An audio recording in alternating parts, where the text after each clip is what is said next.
quiero comenzar esta introducción en esta sesión que vamos a desarrollar hoy, agradeciendo, en primer lugar, la presencia de nuestro director, don Mariano, y de nuestro compañero Andrés López, y felicitando a nuestro instituto, Vicente Medina, por el galardón que han recibido hace poco tiempo de parte de la Dirección General en cuanto al desarrollo del programa de altas capacidades junto con otros institutos de aquí de la región de Murcia.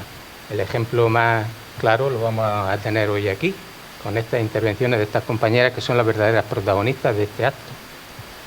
En segundo lugar, quiero agradecer también al claustro del instituto la elección de este tema, que está bastante olvidado, por lo menos en los últimos 20 años, es decir, el Valle de Ricote, y sobre todo a mis compañeros del departamento por haber contado conmigo, y siempre podrán hacerlo, porque uno parece ser que en estos oficios que desempeñamos nunca terminamos ni nos jubilamos, por haber contado conmigo y haber depositado la confianza en mí para llevar a cabo esta sesión.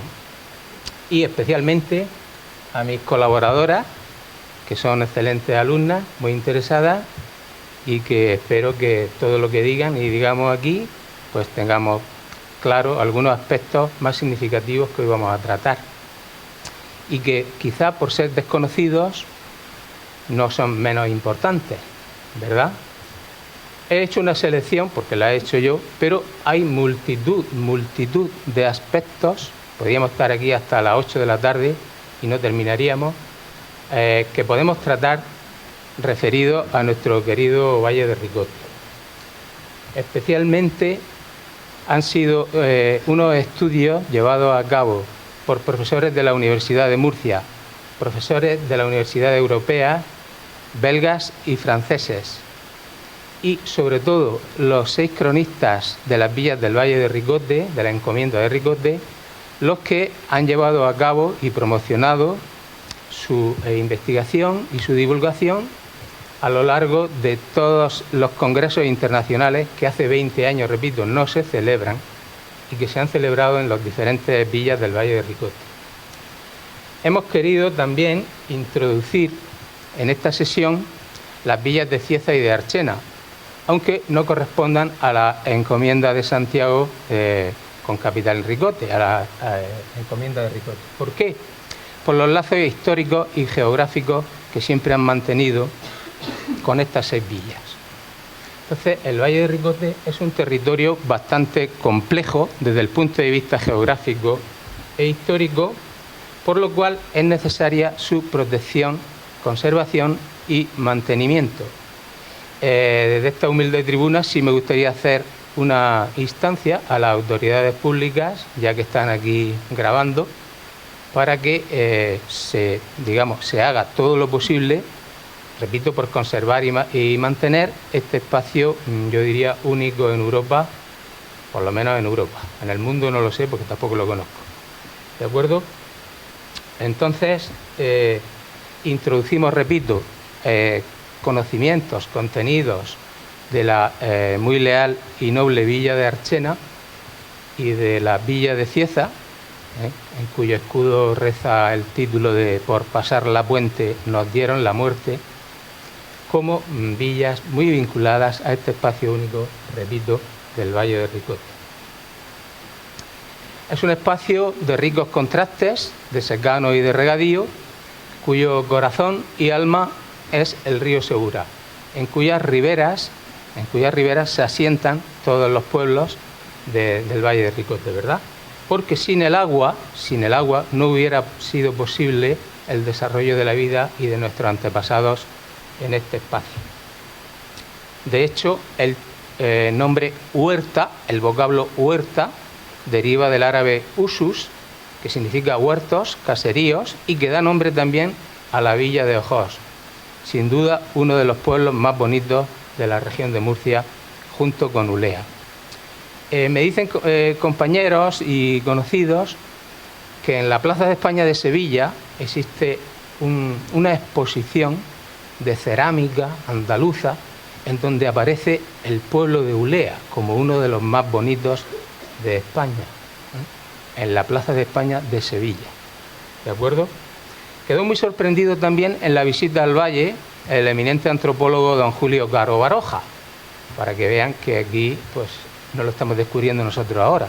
Visitó el valle en el año 1950 y, bueno, entre sus escritos definía quiénes éramos nosotros desde el punto de vista etnográfico, étnico, incluso físico, y describía el Valle de Ricote como un paisaje verde allá donde llega el agua.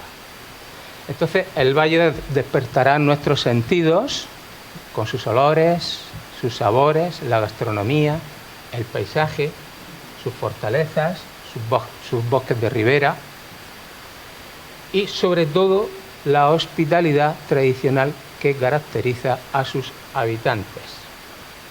De hecho, en el año 2005, hace 19 años, tuve la gran oportunidad de visitar la villa de Ulea, donde se celebró el 5º centenario de la fundación de las parroquias del Valle de Ricote, en cuyo lugar pues, el cura párroco, muy interesado como comisario de la exposición, inaugurada por el entonces presidente de la Comunidad Autónoma, Ramón Luis Valcárcel, pues me enseñó tanto el archivo histórico de la iglesia de San Bartolomé de Ulea, con los documentos originales, con las fuentes históricas primarias, donde hice alguna que otra investigación y descubrimiento, de la cual hablaré después, como lo que se había encontrado en el artesonado de la iglesia parroquial de San Bartolomé de Ulea, que saben ustedes, o debéis de saberlo, lo trataremos también en esta sesión, es una de las iglesias de estilo mudéjar, por no decir la más importante de la región de Murcia, de estilo mudéjar, que ahora mismo se conserva. Entonces se hicieron los trabajos de restauración del patrimonio, repito, del año hace ya 19 años, y que volveremos otra vez a tratarlo. De hecho, los habitantes del Valle de Ricote, dada su hospitalidad y una tierra de acogida, hemos recibido siempre influencias externas, como vamos a comprobar a continuación. Pero no solamente han sido habitantes pacíficos, también es la cuna de grandes soldados, incluso rebeldes, como rezan los textos del siglo IX, como un tal Daisán Ben Isaac, que se rebeló ante los emires cordobeses, un tal Abdalá, el abuelo de Abderramán III, lo habréis estudiado vosotros en vuestro instituto, en el lugar del Salto de la Novia. Saltus Novus significa nuevo desfiladero, por supuesto de origen ibero-romano. No Salto de la Novia, sino Saltus Novus. Eso tuvimos la oportunidad de verlo el último domingo que visitamos ahí con don Pascual Carrillo, aunque fue someramente. Hoy lo trataremos con una mayor profundidad. Entonces, este rebelde, llamado criminal por las fuentes árabes, Ibn Hayyam, también al-Razi y al-Bakri hablan del río Segura, Tadiru, de Tader romano, Tadiru para los árabes, como eje del valle y del cual beben sus aguas todos sus habitantes. Y a partir de él, pues ya sabéis que se desarrolla un sistema de acequiaje, un sistema de regadío, que es el origen del Valle de Ricote, que todo el mundo pues vamos a intentar explicar y ver aquí su importancia, ¿verdad? Hay que destacar también que en el siglo XIII, en el año 1228, se rebeló otro de los grandes políticos y militares del Valle de Ricote, se rebeló en Ricote, Ibn Hud, llamado Al-Mutawakil, que significa el emir, el representante de todos los creyentes, influido sin duda en su ideología y en su nacionalismo y su rebeldía por los sabios de Ricote, Ibn Sa'd Ibn y Al-Ricotí, que fundaron la madrasa más importante que existía en aquella época en el reino de Murcia, sobre todo Al-Ricotí y sus relaciones muy, digamos, conocidas con nuestro querido rey don Alfonso X el Sabio. Entonces, este Ibn Hud, otra leyenda aparte de la que vamos a leer ahora, parece ser que se rebeló bajo la olivera gorda de Ricote, un árbol centenario singular que podemos observar cuando llegamos a Ricote. Y volveremos otra vez a hablar algo de la olivera gorda de Ricote. Para preservar la autonomía, nuestros antepasados siempre han sido personas muy independientes y autónomas ante la invasión de aquellos almohades ortodoxos, intransigentes, que venían del norte de África, ¿verdad? En 1228. No fue la única rebelión que se ha llevado a cabo en el Valle de Ricote. Hay otra, en el año 1517, que ha sido estudiada por don Jesús María, mi paisano Jesús María, y jefe de estudios, frente al comendador de Ricote por parte de los pueblos del valle, por las aljamas del valle, ya convertido al cristianismo, llamados moriscos, con la finalidad de nombrar sus alcaldes, alguaciles, almotacenes y todos los oficios propios de su vida, de la vida diaria de las aljamas de los pueblos del Valle de Ricote. Y se rebelaron también en la villa de Ricote frente al comendador. Continuamos con la historia y llegamos a la expulsión de los moriscos, termino ya, entre los años 1611 y 1613. Algo, muy interesante, porque fueron los últimos que salieron de la península ibérica y que ni más ni menos que don Miguel de Cervantes Saavedra se hace eco de esta expulsión en varios capítulos del Quijote. Entonces, el morisco Ricote en el Quijote. También hablaremos un poco de este tema y, bueno, realmente en esta expulsión de los moriscos se va a demostrar que siempre fueron buenos cristianos y que nunca quisieron abandonar la tierra. Porque cuando nuestros antepasados eran musulmanes, era para que no los expulsaran de esta tierra. Eran mudéjares sometidos al dominio cristiano. Y cuando nuestros antepasados eran cristianos, ocurría exactamente lo mismo. Por eso podemos considerar a este Valle de Ricote un lugar, una zona, digamos, de tolerancia. De hecho, los sabios de Ricote eran sincretistas, creían en que Jesucristo, que no era Dios para ellos, pero sí lo veneraban como profeta, antes que Mahoma. Sí lo veneraban. Isa, Jesús, no lo consideraban como Dios. De hecho, lo que dice el Ricotí, cuando Alfonso X el Sabio, termino, quiere crear una madrasa para él, le contesta: Señor, ¿cómo voy a servir yo a 3 dioses cuando solamente tengo uno y no puedo servirle como se le debe? Esa es la respuesta, y se niega. Madrasa es una escuela de aprendizaje, pero de todas las ciencias, porque para los sabios de Ricote todas las ciencias son una. Todo está en la unicidad, es lo que se denomina monismo. Si con vuestros profesores de filosofía lo habréis estudiado. ¿Y por qué expulsaron a estos moriscos, como veremos después, siendo buenos cristianos? Las razones son de las más altas del Estado, de la monarquía hispánica, y sobre todo de carácter económico. Nada de cuestiones religiosas, porque aquí problemas religiosos no hemos tenido nunca. Yo quiero resaltar también el tema de los privilegios de villazgo que Su Majestad el Rey don Felipe II otorgó a las 6 villas del Valle de Ricote, porque es el inicio de nuestra andadura como ayuntamientos totalmente independientes. Esto tuvo lugar entre los años 1588 y 1591, por el cual se les devuelve la jurisdicción, es decir, la potestad de juzgar a sus vecinos en primera instancia. Es un concepto de impartición de la justicia muy moderno, porque se trata de acercar la justicia al vecino, no iba a decir ciudadano porque no existían todavía, a sus vasallos. Esto se hace mediante un asiento o contrato de compraventa, es decir, la venta de jurisdicciones. Es una cuestión más técnica, pero para que lo vayan entendiendo.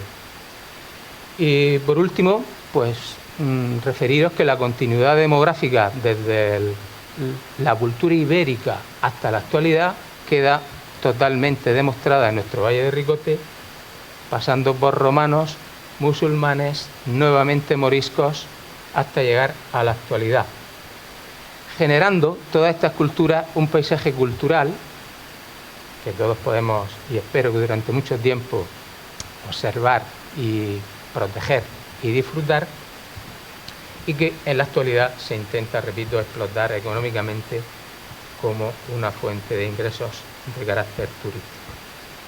Y ahora, sin más, ya voy a ceder la palabra a nuestras compañeras, porque lo que pretendemos también es vuestra participación, para que no se os canse mucho, ni escuchéis aquí unas voces que no os acordéis ya a los 2 minutos qué es lo que se ha dicho.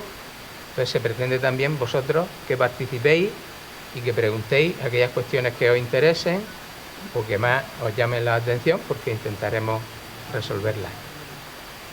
¿De acuerdo? Pues vale, ya creo que doy la palabra a Celia. Celia nos va a narrar ahora una de las versiones sobre la leyenda, porque el Valle de Ricote es un lugar de leyendas también. La más conocida es la del salto de la novia, ¿verdad? Que tiene un carácter romántico. ¿De acuerdo?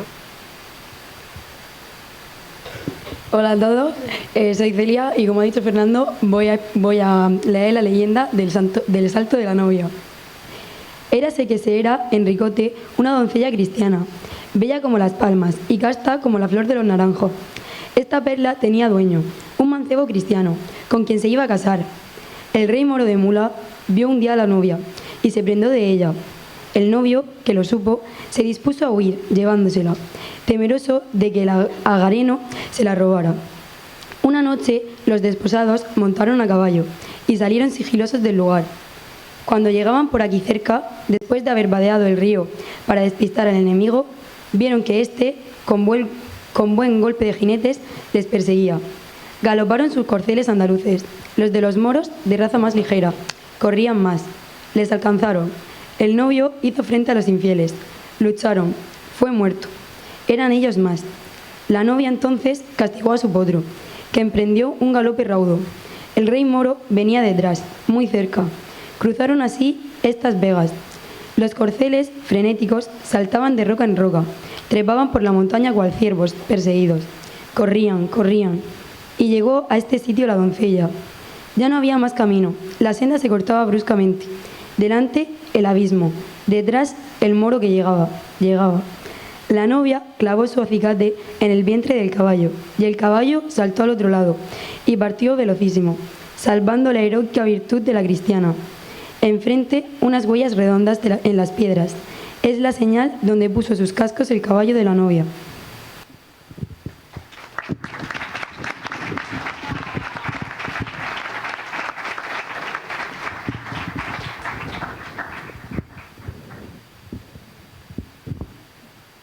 Buenos días, soy Nuria y a continuación voy a hablar sobre toponimia.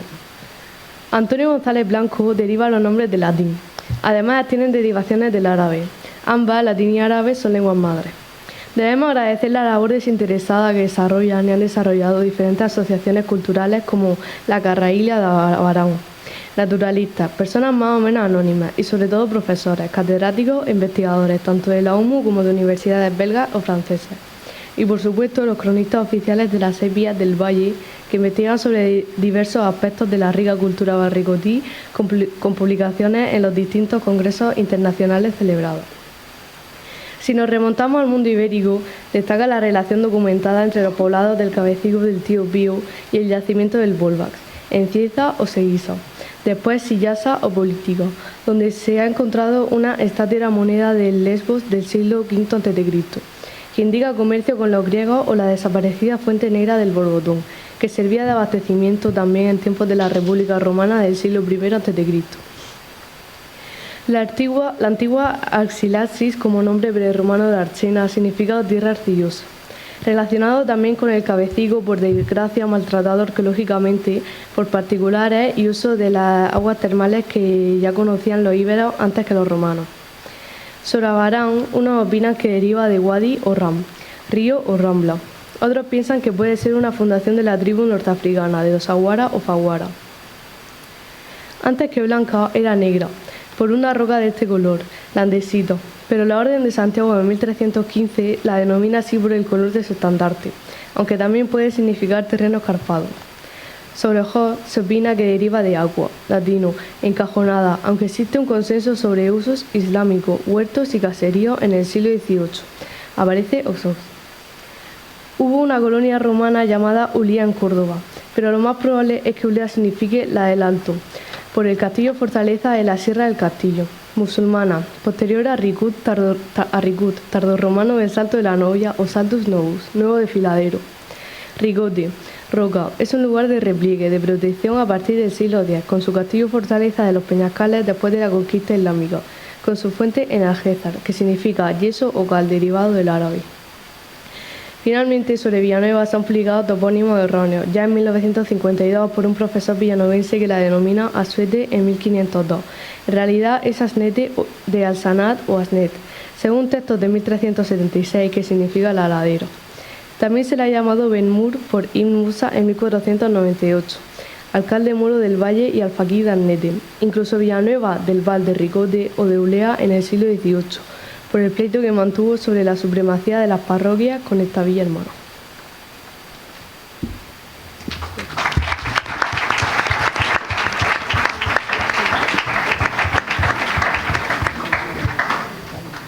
¿Algo que os llame la atención antes de pasar al siguiente?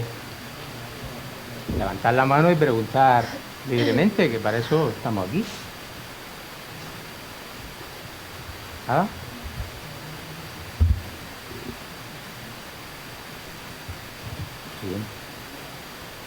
Buenos días, yo me llamo Ángela y os voy a presentar la exposición magna del quinto centenario de la fundación de las parroquias del Valle de Ricote en Ulea en 2005. Los pobladores del Valle de Ricote han experimentado un trayecto histórico caracterizado por la paz, sin grandes batallas ni conflictos, protegidos por las agrestes sierras y enriqueciendo el valle mediante su trabajo, ya desde tiempos prehistóricos. Los íberos comerciaban con los griegos y se romanizaron, al igual que los visigodos, influidos por el cristianismo tardorromano. Después se islamizan para posteriormente convertirse en moriscos o cristianos nuevos en 1502, según la historiografía. Fueron expulsados en 1613 y la mayoría volvieron a su tierra porque amaban sus raíces. Por eso los valricotíes nunca fueron conquistados por las armas, pero no eran pusilánimes, ya que se rebelaban contra la intolerancia y violencia procedentes del exterior. Ejemplo de ellos son, pues en primer lugar, el pacto de Tudmir con Daisán Ben Isaac en el siglo IX, en segundo lugar, con el rey Lobo desde Monteagudo, luego durante la rebelión mudéjar de 1264 a 1266 por el incumplimiento del pacto de Alcázar en 1243 por parte de los cristianos. También cuando Murcia se incorpora a Castilla con el rey Sabio, además de la revolución de 1517 en la plaza de Ricote contra los abusos del comendador antecedente a las comunidades y germanías. Y por último, su resistencia a ultranza contra la expulsión de 1613, donde demostraron su inteligencia protegiendo sus bienes y familia, a pesar de los informes elevados al rey felón Felipe III por Fray Juan de Pereda. Todo ello porque se consideraban cristianos viejos, adoctrinados por San Eufrasio y San Vicente Ferrer, con privilegios reales como el de llevar armas blancas, vestir como sus antepasados hasta que sus trajes se rompieran por el uso, pagar los mismos impuestos que el resto de cristianos desde 1502 y no ser perseguidos por la Inquisición hasta su completa catequización. Así vivían los Palazón, Turpín, Algaci, Pay, Saorín, Candel, Molina, Pinar o los abaraneros Cobarro, Hielo y los López de Villanueva procedentes de Abarán. Conservaban su sara y cuña, sus leyes y costumbres. Recibían con acatamiento a Su Majestad y a los visitadores de la Orden de Santiago, que controlaban la transformación de las antiguas mezquitas en iglesias a partir de 1502, con un esquema constructivo parecido y materiales abundantes en el entorno: madera, caña, yeso, cal, ladrillo o tierra apisonada y teja árabe, ampliadas poco a poco a lo largo del siglo XVI con el aumento demográfico.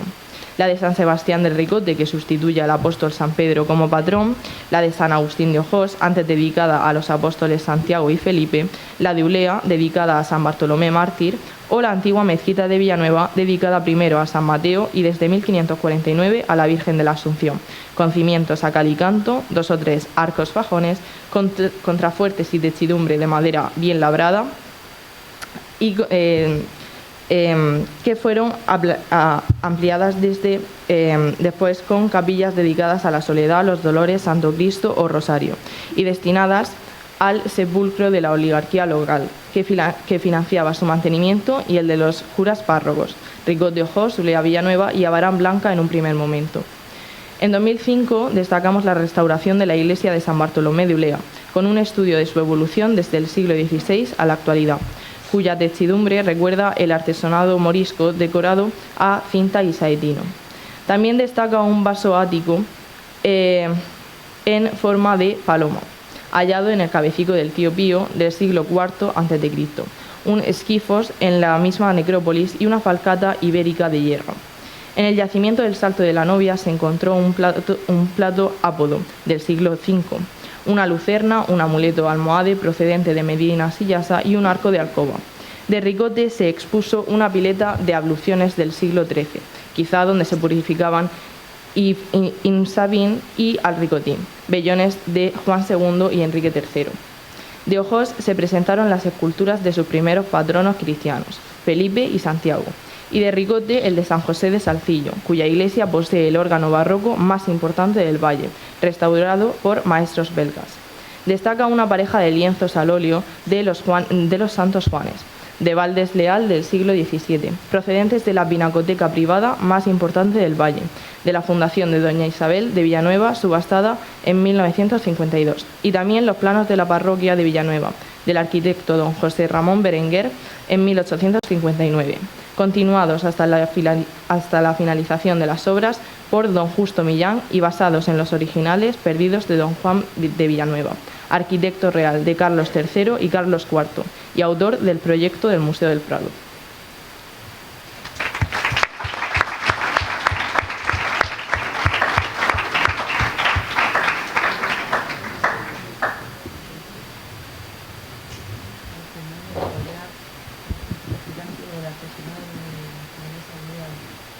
Sí.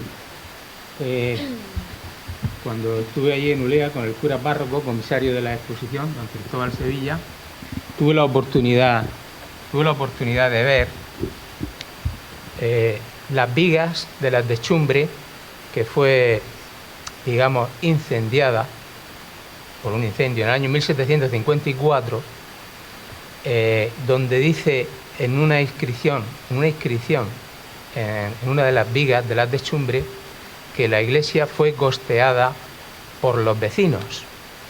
Y a partir de ese incendio, que se produce en el siglo XVIII, los uleanos lo que hicieron fue hacer un falso techo, como este que está aquí, adintelado, con caña y con yeso, que eran los materiales típicos que teníamos a nuestra mano y en nuestro medio, para, digamos, ocultar ese incendio, esos daños que habían hecho el incendio a mediados del siglo XVIII en la techumbre de la iglesia. Pero también tuvimos la suerte de encontrar algunas piezas decoradas al estilo mudéjar, es decir, a cinta y saetino, que son como una especie de triángulos negros, ese es el saetino, y las cintas son como unas líneas más o menos gruesas de distintos colores. Esta iglesia ha sido estudiada ni más ni menos por el señor catedrático Pérez Sánchez, antiguo conservador del Museo del Prado, murciano él, y consideraba que en su origen el artesonado mudéjar tenía decoración en lacería, en el almizate. El almizate es el espacio que existe entre los arcos fajones.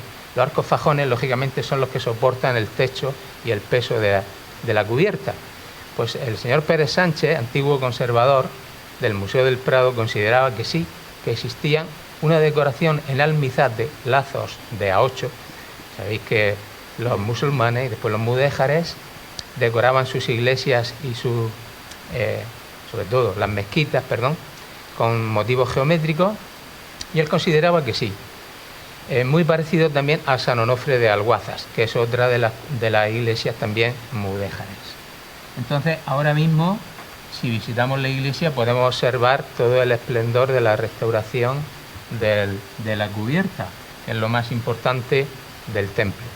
Sobre la torre, que data del siglo XVII, algunos autores piensan que era, digamos, el antiguo alminar.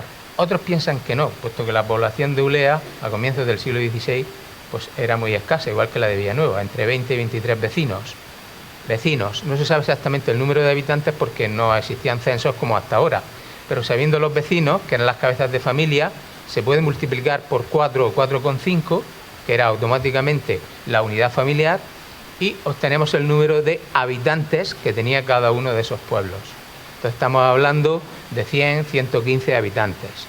Entonces la cuestión es cómo una población tan disminuida, ¿verdad?, tan escasa, puede llevar a cabo este tipo de obras. Pues pasó igual con la ampliación de la iglesia de San Mateo, anteriormente mezquita, para crear el nuevo templo de la Asunción, que ya se finaliza en 1549, una fecha tan temprana, ¿verdad? Y es, digamos, la fecha en la que el pueblo de Villanueva toma como patrona y empiezan ya su culto a la Virgen de la Asunción.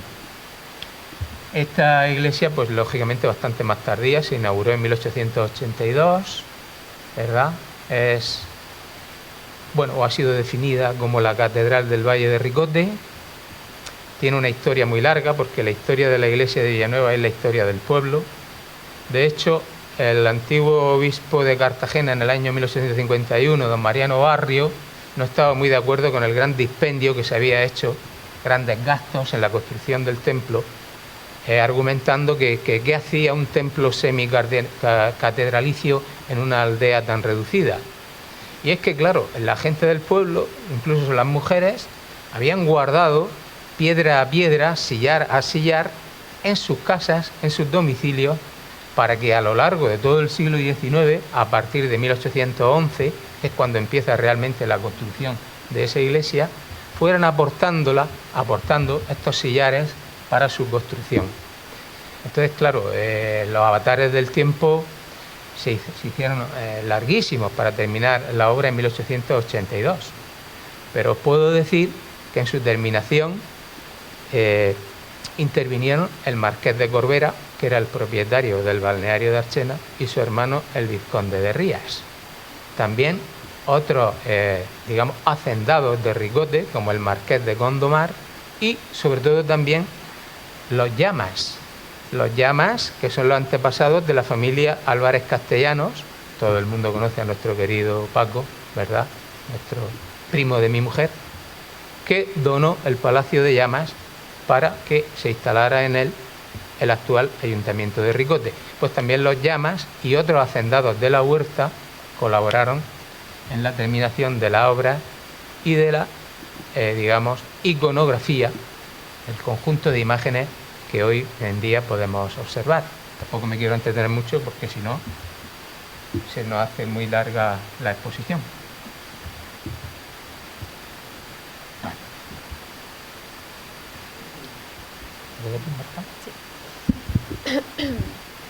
Buenos días, soy Marta y voy a hablaros sobre el granero bereber de Darrax y el cabecico del Tío Pío. Este granero fortificado se ubica en la margen derecha del viejo Taer romano o Tadiru islámico, Río Blanco, dentro de Lisin Negra o área habitada cuya población se refugiaba en el castillo de Blanca y su albacar, similar a los existentes en el norte de África, único en el Al-Ándalus. Construido por los Banu Darrax entre los siglos XII y XIII, sobre una altura de 248 metros en el actual cabezo de la cobertera, que servía para almacenar grano y cereal, con aljibe y unas 40 estructuras periféricas que actuaban de cerco o muralla en tiempos de guerra, y que siguió siendo utilizado hasta el siglo XV por viviendas cristianas próximas, y comunicada por las fortalezas Uleaojos y Medina Siyasa. Este granero fue abandonado durante la sublevación de Mudéjar de 1264 a 1266. De nuevo fue ocupado en el siglo XV con la ocupación cristiana y definitivamente con las incursiones granadinas del rey chino en 1450 y con la despoblación general en 1477 debido a la racia de Muley Hassan en todo el valle, sobre todo Cieza. A continuación voy a hablar sobre el cabecico del Tío Pío, que es el yacimiento más importante de la cultura ibérica bastetana en la región, por su tamaño, estructuras, necrópolis y restos encontrados con la finalidad de controlar el territorio por su ubicación en alto y junto al río. Sus habitantes ya utilizaban las aguas termales y se relacionaban con los primeros romanos que llegan a Archena en el siglo II a.C., de forma que los arqueólogos determinan 3 fases de ocupación: Edad del Bronce, Ibérica y Romana, con materiales de importación como vasos áticos con figuras negras, del siglo VI a.C., que indica comercio, otros con decoraciones de águilas, con decoración vegetal, con figuras de animales y composiciones historiadas, destacando el vaso ibérico de los guerreros, del siglo V al siglo IV a.C., símbolo de la ciudad y ejemplo de la escuela cerámica conocida de Elche Archena, hoy en el Museo Arqueológico Nacional, gracias a la excavación científica de Fletcher en 1944, que solucionó parcialmente las barbaridades cometidas por los particulares que expoliaron parte del patrimonio de todos los archeneros. El yacimiento ha sido declarado bien de interés cultural, de forma que puede ser centro principal de otros complementarios como Volvax en Cieza, Cabezo de la Cobertera Navarán o el Cabezo del Judío, donde se han encontrado las típicas falcatas y fíbulas y abalorios que utilizaban las mujeres íberas como ajuar. Y ahora a continuación, una vez dicho todo esto, vamos a ver unas cuantas imágenes sobre la cultura e infraestructura del Valle de Ricote, como sistemas hidráulicos, sistemas de transporte y comunicación, defensivos, arte, como ya hemos visto algunas iglesias del valle, y alguna que otra leyenda y costumbre.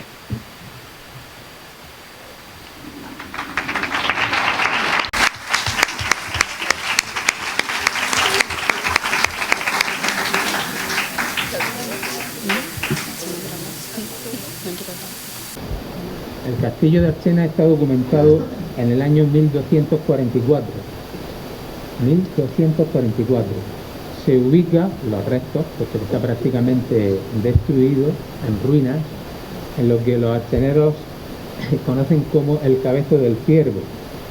Digamos que si entramos al balneario, el Cabezo del Ciervo se encuentra a mano izquierda, en la parte superior del balneario de Archena. Repito, está documentado desde el año 1244, cuando el príncipe Alfonso, futuro Alfonso X el Sabio, dona, en donación, lo de Archena, dicen los textos, lo de Archena y 3 castillos más a Fray Guillén de Mondragón, no, ese era el prior de la Orden de San Juan de Archena, a Rodrigo López de Mendoza, en señorío. Vosotros sabéis, que sois archeneros y archeneras, que aquí hay una calle que se llama López de Mendoza, y también Fray Luis de Paz, no de la Paz, sino de Paz, que es el prior de la Orden de San Juan de aquí de Archena, que dona en la Carta Puebla a 13 familias de mudéjares para que en el año 1462 vinieran a repoblar Archena, que estaba totalmente despoblada. Imagínense Archena despoblada a mediados del siglo XV, con las algaradas, racias, entradas, se llaman de muchas maneras, de los sultanes de Granada. Antes ha dicho la compañera el rey Chico, y su hijo después Abul Hasan Ali, que es el padre de Boabdil, el último rey de Granada. Entonces el príncipe Alfonso en 1244 dona lo de Archena y 3 castillos más a Ruy López de Mendoza, en señorío. Después, ya un año siguiente, aparece la donación de Archena y todo su territorio a la Orden Militar del Hospital o de San Juan, cuya finalidad, cuyo motivo fundacional era proteger y atender a los peregrinos que iban a los santos lugares, a Jerusalén. Y que aquí, en nuestro antiguo reino de Murcia, solo tenía, digamos, 2 territorios. Una encomienda en Calasparra y una subencomienda, la de Archena, porque la subencomienda de Archena dependía de Calasparra. Esto lo tienen muy bien estudiado, lógicamente, y que sabe más que yo de estas cosas, de estas cosas hace poco, el cronista oficial de la villa, don Manuel Enrique Medina Tornero, que tiene su historia de Archena perfectamente editada y documentada. Por cierto, la Orden Militar de San Juan de Jerusalén nunca ha estado interesada ni en los reparos, ni en la reconstrucción, ni en la explotación de los baños termales, de las termas de Archena. Tendrían sus motivos. Pero sí estuvo muy interesada en repoblar con mudéjares 13 familias que no se sabe de dónde venían, su origen no se sabe, mientras que en la Carta Puebla de Abarán sí venían de Irín y 9 de ellas repoblaron Villanueva, para la extracción económica, es decir, para cobrarle todo tipo de tributos e impuestos a esas 13 familias de mudéjares, que sabemos cómo se llaman, las cabezas de familia, porque está estudiado, en el territorio de Archena. El castillo está En el Cabezo del Ciervo, en la parte superior, si entramos por donde normalmente entramos, la parte superior a la izquierda de los baños de Archena. Y es muy antiguo, ¿eh? Lo que pasa es que está prácticamente...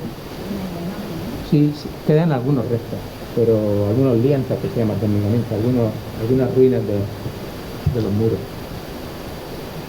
Sí, porque a veces la gente, ni la gente de Archena muchas veces no sabía que Archena tenía su castillo, pero lo tenía. Por eso ha dicho antes la compañera que el Valle de Ricote nunca fue conquistado por las armas. De hecho, los profesores medievalistas y arqueólogos, como los profesores Iroa Rodríguez de la Universidad de Murcia, padre e hijo, tienen estudiado todo el sistema castral desde Cieza hasta Archena. Estamos hablando por lo menos de 5 o 6 castillos o fortalezas construidos en lugares estratégicos precisamente para la protección de la población y para dificultar la conquista. El Valle de Ricote nunca fue conquistado por las armas. Desde el siglo IX, este Gaisán, al que nos hemos referido, que quería hacer valer, lógicamente, el pacto de Tundir, que tenía firmado con los musulmanes, Teodomiro, el visigodo, con el segundo emir Abdelaziz. Pero bueno, eso son cuestiones más técnicas. Muy bien. ¿Alguna otra pregunta? ¿Qué preguntas? Cosas. Si no, nos vamos enseguida a comer. Bueno, pues mi nombre es Andrea y voy a hablar sobre la calzada Cartago-Nova Complutum y el puerto de la Losilla en su casa fuerte y torre. La arqueología nos descubre gran cantidad de restos romanos en el valle, algunos más desconocidos por haber desaparecido, como el Castra o campamento legionario ubicado en término de Villanueva junto al Salar de Archena, documentado en la Carta Arqueológica Regional del siglo I en el paraje de Captagua, con cerámica sigilata, sudgálica, roja brillante, ya citada por Plinio el Viejo en Hispania, lo que suponía un punto defensivo entre Cartagena y las termas de Archena, de las más importantes de España. Encontramos un resto inédito de calzada que unía a Cartago Nova con Complutum, Alcalá de Henares, de unos 100 metros de longitud en el barranco del Saltador, Ulea, así como varios miliarios de los tiempos de Tiberio, del 31 al 33 después de Cristo, y Trajano, 98 después de Cristo, ya documentado en el siglo XVIII con varias ramificaciones hacia lugares del valle como Archena o Ricut a través del cauce de la Rambla de Ulea. Esta vía es una cañada real pecuaria desde la Edad Media como continuidad del Portorium romano para el control comercial y pago de tributos, pues la Orden de Santiago se preocupó por esto desde su posesión del valle en 1285 por privilegio dado por el rey Sancho IV en agradecimiento por el apoyo prestado por la orden en las luchas sucesorias con sus sobrinos, herederos nombrados por el rey Alfonso X, su padre. Sin embargo, los geógrafos e historiadores Aludri y Al-Idrisi citan ya el itinerario Cartagena-Toledo en los siglos XI y XII con las distancias entre sus poblaciones. Sobre el topónimo Losilla, quizá haga referencia a la voz mozárabe que significa losa pequeña para describir las piezas y el sistema constructivo de los excelentes ingenieros romanos. Ya en 1421 se documenta una casa fuerte de sillar, custodiada por soldados santiaguistas para el cobro del arancel de bienes y personas que transitaban por la antigua calzada, pero la orden manda construir una torre fortaleza en 1507, dado el lucrativo negocio con relación específica del arancel que debían pagar los comerciantes y ganaderos a la encomienda de Ricote si querían su protección ante los actos de secuestro y robo que se producían con frecuencia, lo que provocaba muchos pleitos entre las jurisdicciones de la orden santiaguista, el adelantamiento real y el Concejo de Murcia. Los vecinos del valle y los de Cieza estaban exentos por ser personas conocidas.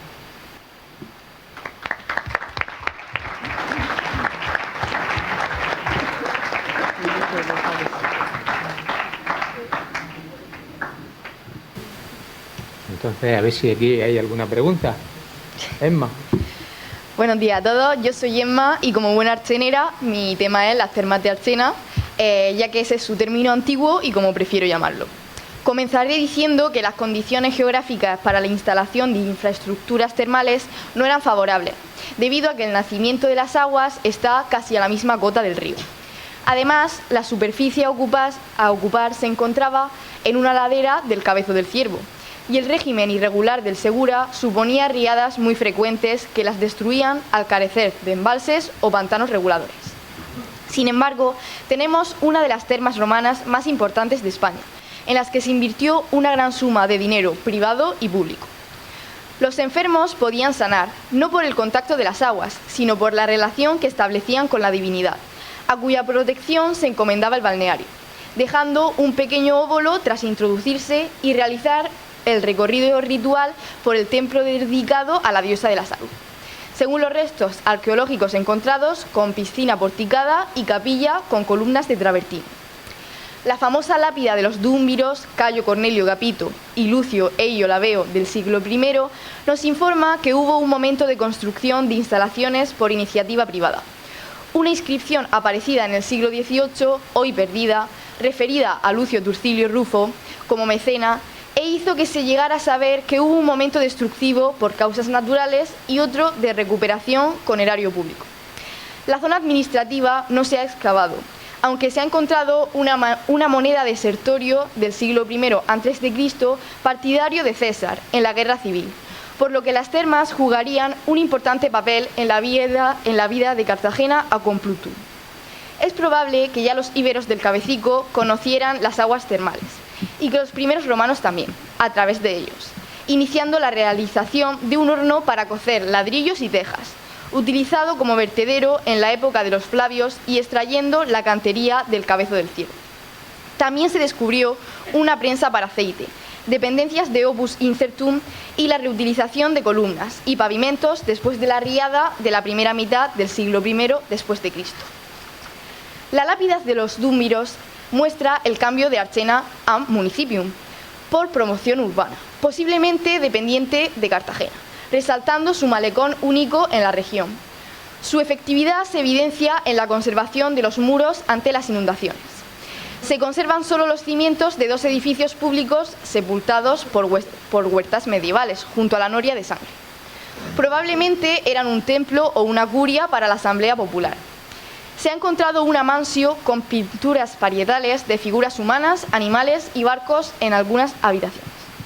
Por desgracia no se ha podido excavar la necrópolis, pero sin duda existía, porque se han encontrado dos estelas funerarias desplazadas por la avenida del siglo II al IV, correspondientes a dos libertos originarios de Consabura y Valentia, que podemos apreciar con sus nombres y edad de los difuntos, lo que indica la importancia de las termas en Hispania, al igual que el pozo que surtía agua todavía cristalina, procedente de la ladera del Cabezo del Ciervo con su canalización. La sobrante se dirigía al río mediante otro canal.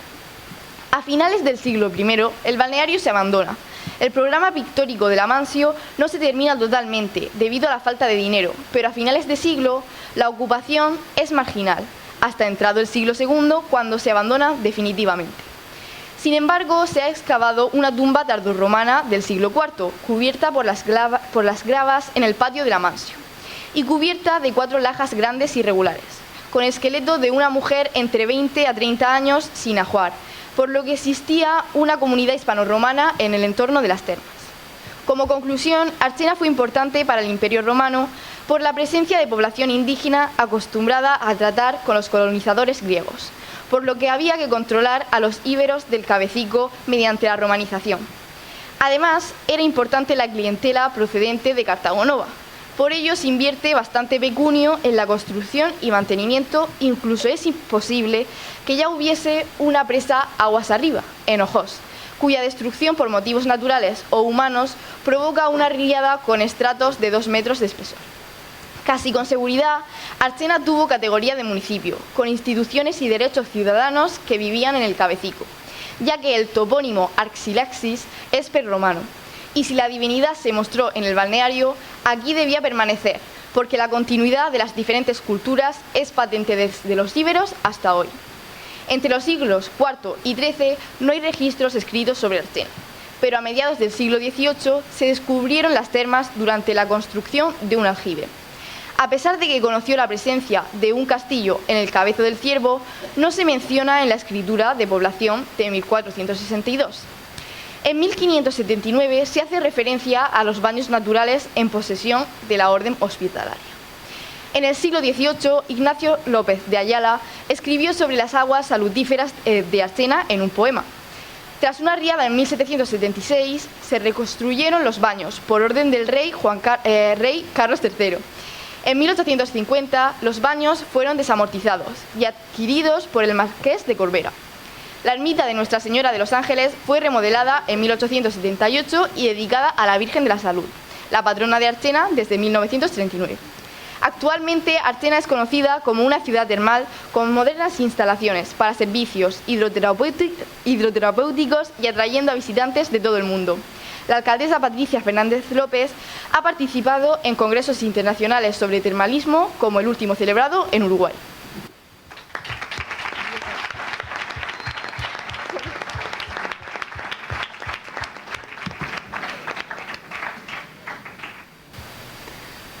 Bueno, pues simplemente añadir que a raíz de las últimas investigaciones arqueológicas de don Gonzalo Matilla, que fue el arqueólogo que tuvo la deferencia de recibirnos y enseñarnos los últimos descubrimientos en una visita que hicimos del instituto, con don Mariano aquí presente también, y explicarnos un poco qué había descubierto, pues podemos considerar que las termas de Archena hoy en día no tiene solamente un valor cultural, arqueológico, histórico, sino también económico. Entonces esto es muy importante, la conservación de nuestro patrimonio, a efectos también de conseguir ingresos económicos, con lo cual pues es conveniente, repito, su conservación y su mantenimiento.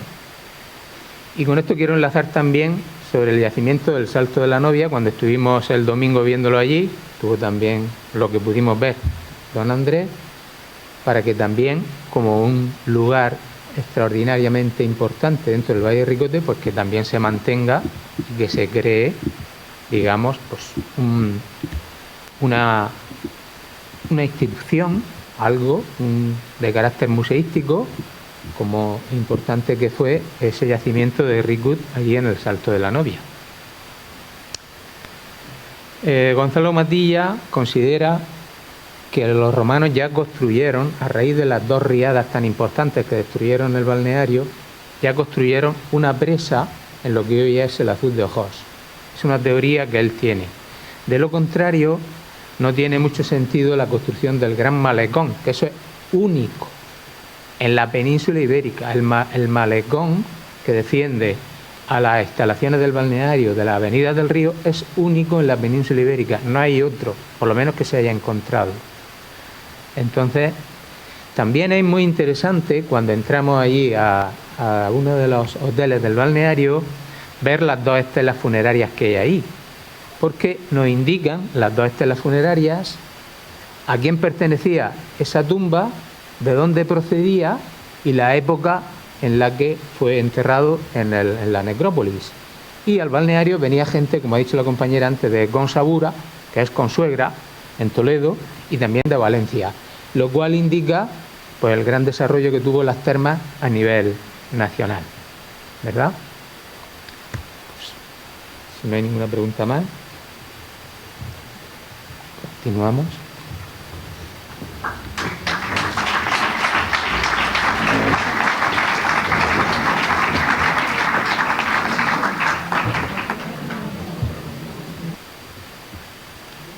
Bueno, yo soy Cecilia y os voy a hablar un poco sobre los castillos del Valle de Ricote.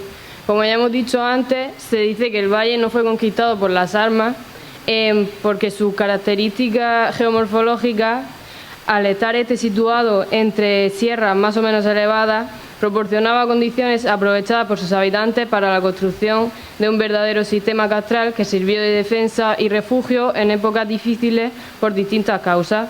Por ejemplo, para proteger a un mayor número de personas encontramos unos más antiguos como el de Ricut, de origen tardorromano, entre Ulea y Ojos. Destacan por su importancia histórica y actual estado de conservación y de sus restos el Castillo de Blanca, recientemente restaurado con sus aljibes, y el de los Peñascales de Ricote, potenciados ambos por la Orden de Santiago hasta su abandono. Sobre la Peña Negra se alza el majestuoso Castillo de Blanca, con tres torres originales de 12 metros entre el siglo XI o XII, edificado en hileras paralelas. Históricamente jugó un papel importante en el levantamiento contra los almohades de Ibn Hud, que se declaró bajo la autoridad espiritual del califa de Bagdad e hizo prisionero en el castillo al emir almohade. El asesinato de Ibn Hud en Almería provocó la anarquía en el 1238 y el deseo de ocupación de Castilla y Aragón. Esta es una de las razones del Pacto de Alcaraz de 1243, que supone la incorporación y creación del Reino de Murcia a Castilla a cambio de su protección y respeto a sus leyes y costumbres, a excepción de Cartagena, Lorca y Mula. La política de ocupación castellana llevó a la sublevación de 1264 y represión de 1266 con ayuda de Jaime I de Aragón. Negra fue mencionada por primera vez en 1281 cuando el hijo de Alfonso X, el infante don Sancho, la ofreció a la Orden Militar de Santiago como agradecimiento por su ayuda en las luchas por el trono castellano.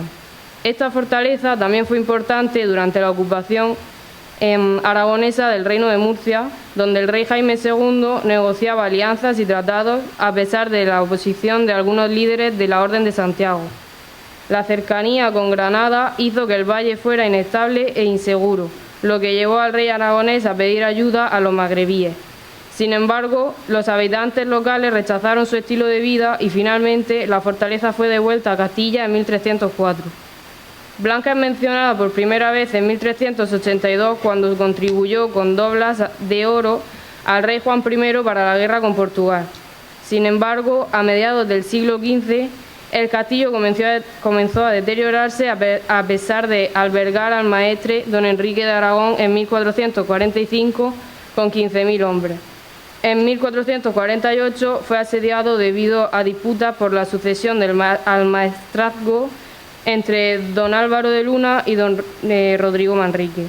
El importante documento de la ratificación de la Carta Puebla de Abarán de 1483 por el comendador don Rodrigo de Ulloa se realiza en el castillo, al igual que el Cabildo Concejil de la ciudad de Murcia de 1489.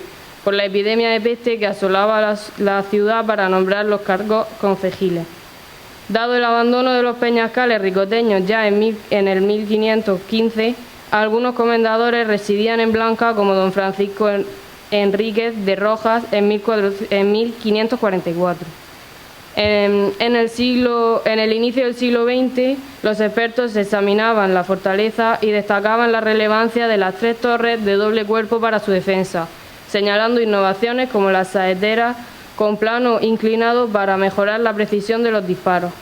La primera ubicación de Ricut se encuentra en el Saltum Novus, o nuevo desfiladero, que recorre el Táder entre Ulea y Ojos en continuación del poblamiento hispano-romano, como demuestran no solo los restos arqueológicos, sino la historiografía musulmana ya desde los tiempos del conde Teodomiro.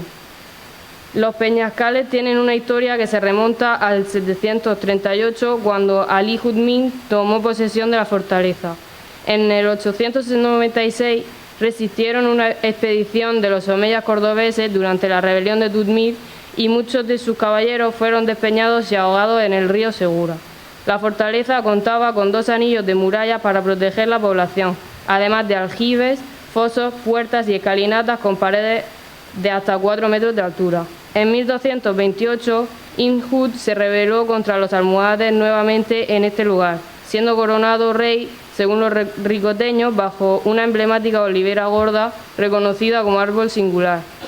Algunos historiadores afirman que el castillo proporcionaba una gran autonomía de la encomienda respecto de la orden, por lo que se enviaba a los visitadores que informasen del estado de sus rentas, número de vasallos, lanzas con las que debían servir, mantenimiento de su castillo y, sobre todo, después de 1505, de la administración de sus iglesias sobre las que tenían derecho de nombramiento de sus curas tras la muerte del último maestre, don Alonso de Cárdenas, en 1493.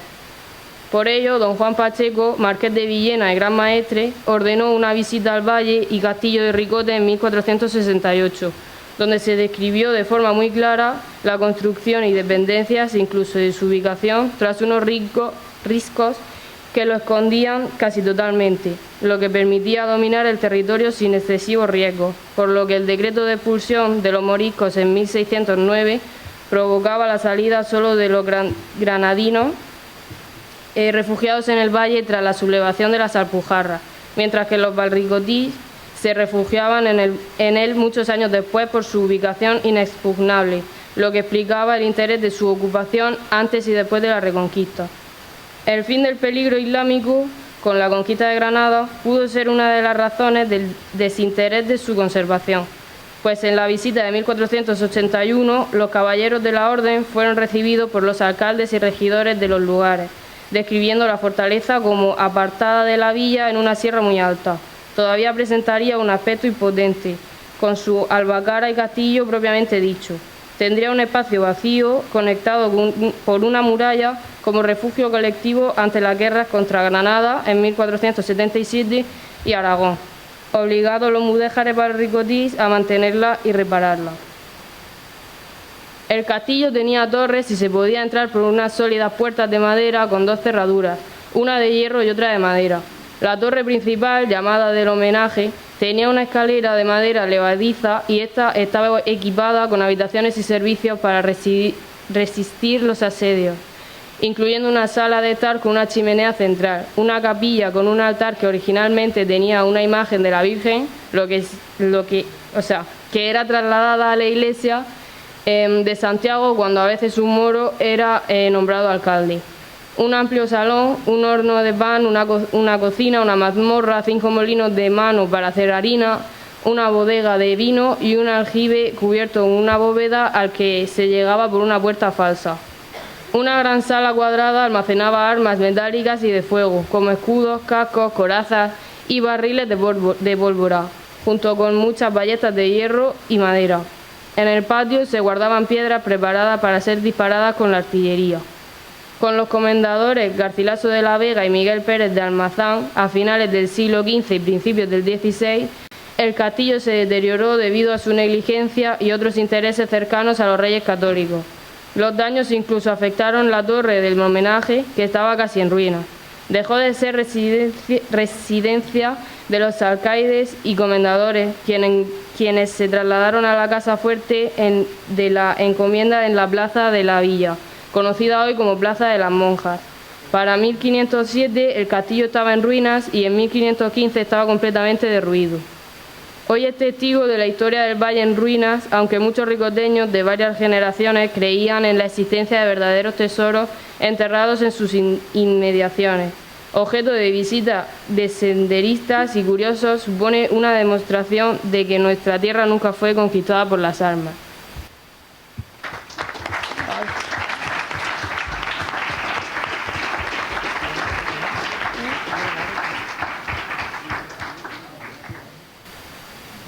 Es verdad, cierto, e históricamente demostrado que los moriscos escondían sus tesoros en pozos, bajo tierra, normalmente en los caminos que se situaban en las afueras de las poblaciones, es decir, en el extrarradio. Eso es algo científicamente e históricamente demostrado. De hecho, en el hueco de la Olivera Gorda de Ricote, don Dimas Ortega López, cronista oficial de la villa de Ricote y de la diócesis de Cartagena, asegura que a un buscador de tesoros, con sus maquinitas esas que llevan para detectar metales, se le sorprendió con una bolsa con monedas de oro que habían depositado allí los moriscos antes de la expulsión. Parece ser que este buscador de tesoros, esto es cierto, no es una leyenda ni nada, parece ser que ese buscador de tesoros logró venderlo y de ello nunca se supo. Esto fue, digamos, divulgado por don Dimas Ortega al resto de los cronistas del Valle de Ricote. Otra, digamos, prueba de que los moriscos enterraban sus tesoros bajo tierra lo tenemos en la Risaca de Murcia. A finales del siglo XV era tal los tributos que tenían que pagar, los pechos, los impuestos que tenían que pagar los mudéjares al comendador de Ricote, que se producían muchas fugas y peticiones de avecinamiento de los ricoteños en la ciudad de Murcia. De forma que los jurados, se le llama así, los jurados, los oficiales del Concejo de Murcia les pedían a cambio una cantidad de dinero. Y entonces estos moriscos del Valle de Ricote, mudéjares, todavía no se habían convertido al cristianismo, 1495, enterraron en la Risaca de Murcia un tesoro por valor de 30.000 maravedíes. Esto está científicamente comprobado como que ese tesoro de 30.000 maravedíes fue encontrado por unas excavaciones en la Risaca de Murcia, que era la morería de Murcia, por unos arqueólogos. Es decir, todo esto lo narra también don Miguel de Cervantes Saavedra en su Quijote, refiriéndose al morisco Ricote, porque don Miguel de Cervantes Saavedra conoció de la expulsión de los moriscos y trató en estos capítulos sobre la vida de ellos, especialmente sobre la nostalgia que sentían al haber sido expulsados de su tierra, siendo, como ellos se consideraban, verdaderos cristianos. Entonces, claro, Cervantes tenía que andarse muy bien con lo que escribía en el Quijote, porque la Inquisición estaba encima de él. La Inquisición, de hecho, podía encarcelar por mucho menos de esto, ¿verdad?, por cuestiones religiosas. Y esto está demostrado también en Blanca, cuando la Inquisición se presenta aquí en el Valle, porque Blanca era el pueblo, digamos, mudéjar, musulmán, más importante del Valle de Ricote, por ser el más poblado, y prohíbe a los moriscos blanqueños, entre 1562 y 1567, el uso de los baños, de la lengua árabe, de sus vestimentas, de sus costumbres y, por supuesto, de su religión. Y encarga al cura morisco don Juan Hielo, que era baranero. Los baraneros también tienen sus particularidades, y es que cuando vienen de Hellín a poblar a Barán, conservan sus nombres originales de Hellín. No toman los nombres de los cristianos cuando se bautizan, sino que conservan sus nombres. Son los únicos moriscos del Valle de Ricote que conservan sus apellidos: Hielo, Cobarro, Gómez, Turpín, etc. Y entonces el cura morisco de Blanca protege a sus moriscos de Blanca de las investigaciones que lleva a cabo la Inquisición, que también actuó por aquí, por el Valle de Ricote. Todo esto era, por supuesto, conocido por don Miguel de Cervantes en su tratamiento que hace del morisco Ricote en el Quijote. Y habla también del enterramiento de los tesoros. De hecho, los buenos ricoteños, yo me callo ya, los buenos ricoteños actualmente, puedo citar incluso a mi suegro, que era ricoteño, en paz descanse, donde lo haya, buscan monedas todavía en las inmediaciones del castillo, porque saben que hay monedas enterradas ahí, valiosas, de sus antepasados mudéjares o moriscos. Todavía buscan en los alrededores del castillo monedas enterradas. O sea que esto es verdad, no es una leyenda. Siguiente. Buenos días, soy Celia, otra vez, y voy a tratar el tema de los mudéjares del Valle de Ricote. La historiografía define generalmente como mudéjares a aquellos habitantes de religión islámica que viven bajo poder político cristiano, sobre todo cuando se estudia la Reconquista. Pero en el Valle está documentada la continuidad poblacional desde hacía siglos, sin que afecte a sus creencias religiosas, pues son los propios barricotíes los que solicitan su bautizo y conversión, para ser nuevamente cristianos o moriscos en 1501 a los reyes católicos, como expresan los textos. Pues lo que les interesaba era mantenerse en su tierra y no ser expulsados, lo que ocurre desgraciadamente en 1613. Además, su religión musulmana era entendida muy particularmente, pues bebían vino y comían tocino, y mantenían sus privilegios y costumbres ante las visitas de los santiaguistas a partir de 1285, como el derecho de portar armas blancas. Su laboriosidad, inteligencia y dominio de las técnicas agrícolas y ganaderas aumentó la prosperidad e interesó a los comendadores ricoteños de los siglos XIII al XV, como Fernán Pérez, Juan Pérez, Alfonso Yáñez o Pero Íñiguez, y ya en el siglo XV Gómez Suárez de Figueroa, Juan Fajardo, Pedro Vélez de Guevara, don Rodrigo de Ulloa y don Garcilaso de la Vega, iniciándose en el siglo XVI con don Miguel Pérez de Almazán, secretario de don Fernando el Católico e impulsor de la fundación de las parroquias en 1505, por la elevada extracción fiscal que les permitió enriquecerse sin mayores conflictos internos, salvo la rebelión de 1517, sofocada rápidamente. Sin embargo, las guerras de los Fajardos o con los nazaríes provocaban altibajos demográficos, a pesar de su alta natalidad en la primera mitad del siglo XV, incluso con la concordia firmada con Cieza en 1440 para delimitar los términos concejiles por el alcalde moro del Valle, Ibrahim Alcamac, o las frecuentes fugas de la Rixaca de Murcia o Granada, por los abusos de los comendadores y los desastres naturales, como sequías, epidemias o inundaciones del Segura. La relación que describe el comendador de Batimentos del campo de Montiel en 1468 informa que solía haber bastantes vecinos en este valle, pero las guerras de Fajardos los despoblaron y se lo llevaron los moros de Granada. Dice que hay un lugarejo de 15 vecinos cristianos y 5 lugares de moros a pesar de ello. Pecho 210.000 maravedíes. Pecho 210.000 maravedíes. Y si estuviera más poblado, más rindiera.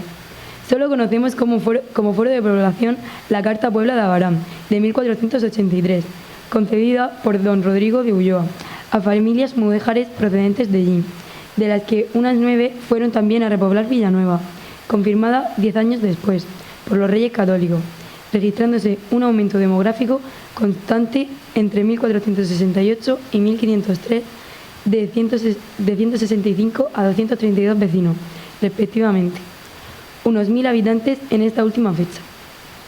A la encomienda de Ricote no afectaron las segregaciones sufridas por otros territorios mudéjares del Reino de Murcia, conservando su integridad territorial, porque siempre los términos concejiles han sido mancomunados y utilizados por sus vecinos, dentro de la solidaridad que les caracterizaba, gozando de periodos largos de tranquilidad y sosiego, a pesar de la racia de 1477 sobre Cieza del sultán granadino Muley Hassan, padre de Boabdil, que recorrió todo el valle talando y quemando árboles y sembrados.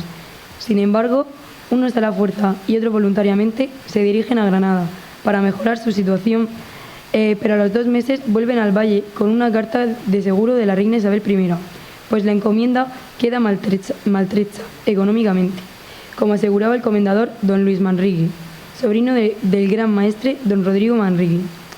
A partir de esta fecha, el crecimiento demográfico es imparable, hasta 1507, registrándose 200 vecinos en 1494, conservando la encomienda su integridad territorial, a pesar de su dependencia temporal en la Administración de Justicia de Caravaca y a la gobernación de Villanueva de los Infantes, ya en el siglo XVI, quedando liberadas las villas del valle con la creación de los ayuntamientos definitivamente entre 1588 y 1591, por privilegio de Su Majestad Felipe II, en cuyos documentos no se hace referencia alguna al tema religioso, ya que una provisión de la reina Isabel en 1501 establece un trato igualitario con los cristianos viejos por haberse convertido a nuestra fe católica, y advierte al Santo Oficio de Murcia que se abstenga de intervenir en nada contra los nuevos convertidos, mientras estén instruyéndose en el catolicismo. De modo que a comienzos del siglo XVII, a tenor del catolicismo, a tenor de disposiciones testamentarias y otros documentos, no se observan diferencias religiosas con los cristianos viejos, particularidad que los distingue de los moriscos aragoneses o valencianos, como afirma el padre Pereda en su visita de 1612, que en general cumplían bien, confesaban sinceramente y tenían fundaciones, cofradías y obras pías, disculpando a los blanqueños por su falta de instrucción e ignorancia. Además, deduce en su informe que personas importantes quieren quedarse con sus bienes, que cristianos viejos quieren vengarse de ellos, porque fueron castigados por justicia, que los del valle pagan bulas por vivos y difuntos y que observan los matrimonios hasta tercer y cuarto grado de consanguinidad. Era tal la cantidad de tributos que pagaban los mudéjares al comendador que podrían subdividirse en cabezaje para hombres mayores de 15 años, de 18 maravedíes, 2 gallinas por casa habitada, 30 panes por las bodas o las espaldas de las reses, por cada retajo o circuncisión que los moros hacían a sus hijos. El diezmo y rediezmo del secano se completa con el turife de las huertas y el vino o el almagrán por el uso del agua, los pecuarios por el ganado, que criasen pollos, caza de venados o colmenas. De cada compraventa, el diezmo del vendedor y la veintena del comprador. La relación de prestación de los servicios es curiosa: carbón, leña, ropa y agua, y derecho de posada al comendador y visitadores. Dula o 2 días de trabajo, con hacemilas en tierra, de la orden u obligación de cazar para el señor o su alcalde. Como trabajos comunales, los mudéjares conservaban los azudes y acequias, piedra y gal. El comendador pagaba al maestro y contribuían a las tareas comunes de la aljama. Debían construir en un año una casa y se obligaban a mantener la vecindad durante 10 años. Después podían marcharse libremente y vender sus propiedades. A partir de 1501 se les dispensa de pagar tributos. Podían usar sus ropas moriscas temporalmente hasta que se les estropease. Se les perdonan todas las deudas pendientes, vivir en sus casas, pero no se les dio una resolución definitiva en caso de matrimonio con parientes. En este año, los valricotíes se habían adelantado a la medida de la conversión, según la pragmática de 1502, de convertirse o salir expulsados.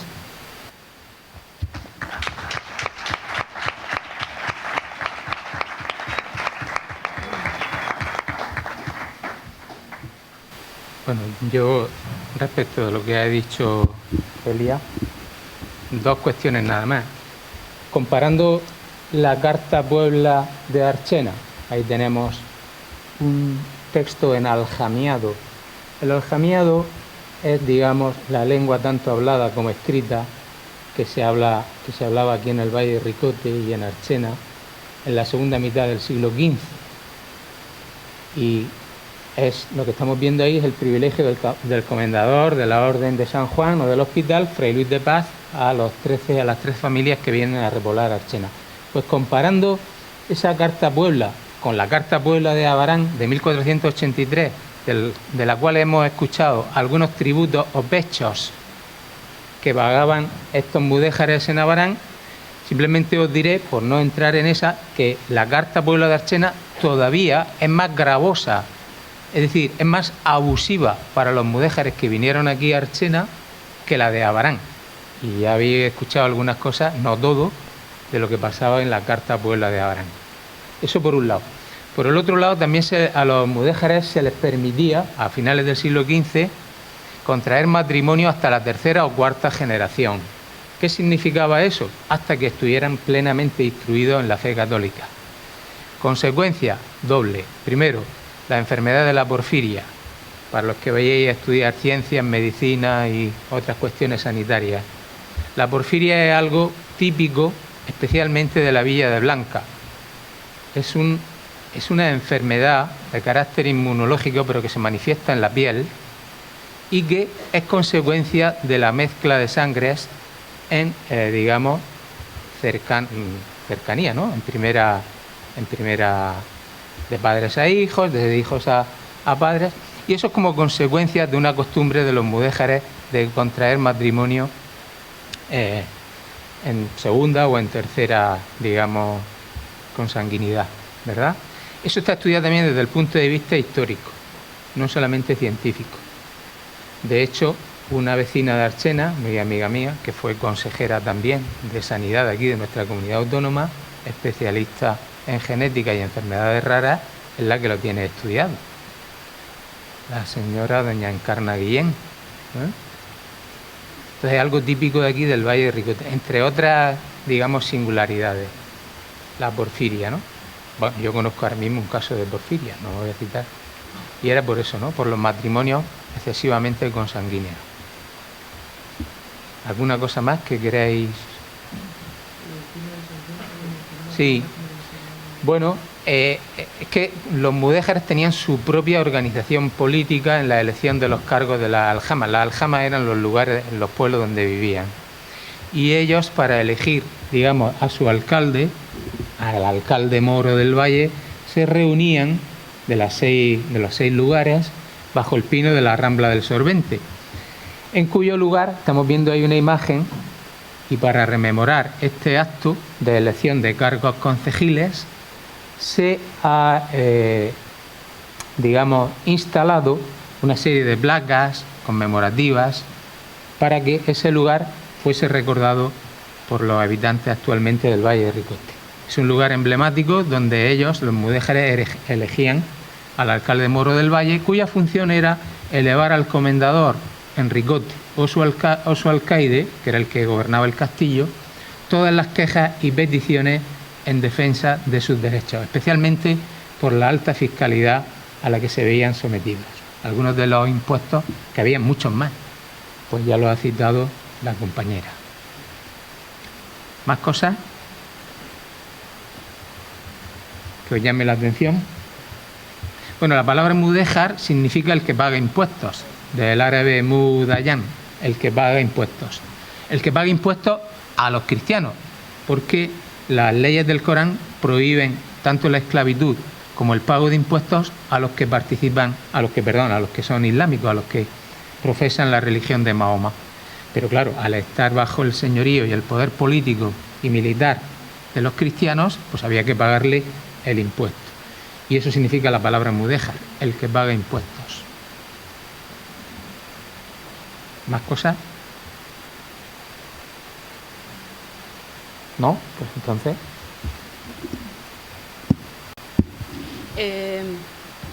Buenas, soy Juana y yo voy a hablar de la expulsión de los moriscos.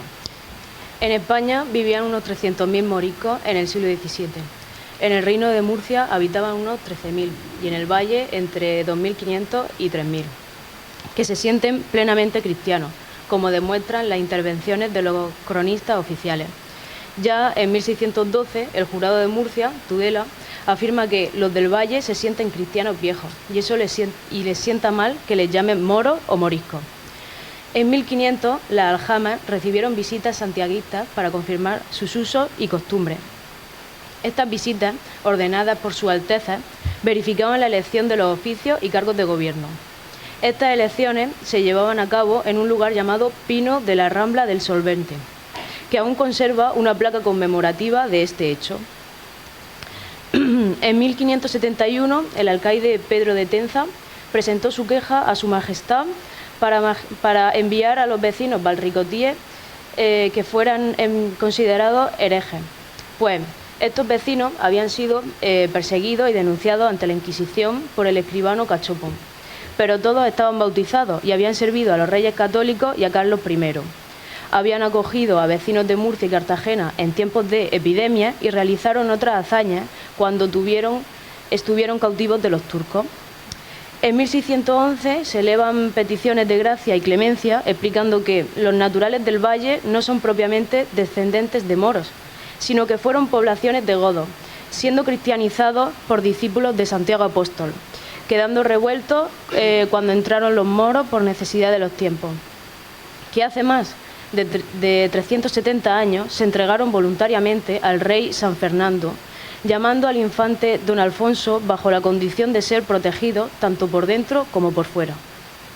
En Ojot podemos visitar el Jardín de los Expulsos, pues muchos de ellos volvieron a su tierra desde Barbería, Mallorca, Génova o Nápoles, a donde fueron embarcados en las galeras del general de la mar, don Manuel Filiberto de Saboya, pues no perdieron la esperanza, salvo raros ejemplos, a pesar de cumplir con el edicto real dado en Ventosilla, Segovia, que ordenaba que podían vender sus propiedades en 10 días a bajo precio, encomendar sus hijos e hijas menores de 10 años a conventos y monasterios de Jumilla o Murcia, o concertar matrimonio con los compradores advenedizos para conservar sus propiedades como los Junterones, Muñetones o Ruenas Benavides.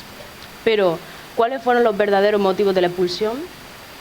Ya en 1603, algunos miembros del Consejo de Estado piensan en ello ante la imposibilidad de ganar la guerra con Holanda y ser necesaria la paz entre el hundimiento de la economía castellana, pues se declara la quiebra en 1607.